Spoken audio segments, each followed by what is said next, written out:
社卫生看这个办事，这天顶的真值得期待。啊，讲到花，真侪人有水花通欣赏，拢真欢喜。年假过啊，这正是咧樱花开花季节，有真侪人想要出门去欣赏樱花。啊，即马欣赏樱花，唔免搁走去山顶啊，因为山顶真寒嘛，无方便。伫平地嘛会当欣赏到真水樱花。伫桃园中立纪公公园北中樱已经开甲真水啊。其实唔那遮尔，这包括台北市的内湖、新北市的淡水、宜兰等等全台各地有真个平地樱花，拢总有开花啊，画面拢真水，好真个乡亲呢要去佚佗看花，有加一个好选择。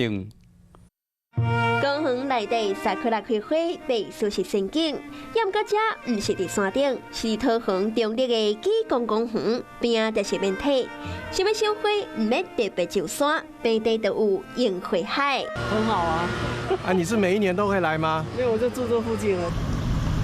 年假都放了多好是樱花季，宜兰顶高林道的萨库拉开花，画面真水，吸引到真侪民众来欣赏。很漂亮，很漂亮。嘿，算不错，还不错，是难忘的。这样子啊，那觉得过年期间的这边赏樱感觉怎么样？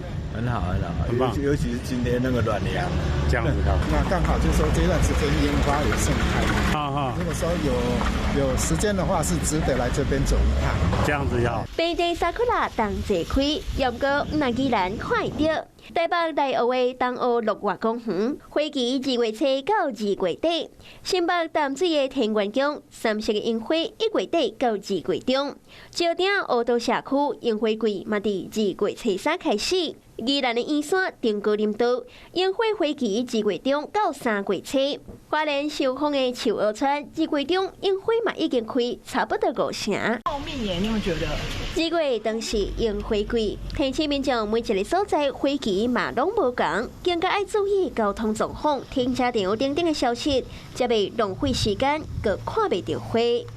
嗨，大家好，我是颖彤。想要来抢先掌握最及时的新闻资讯吗？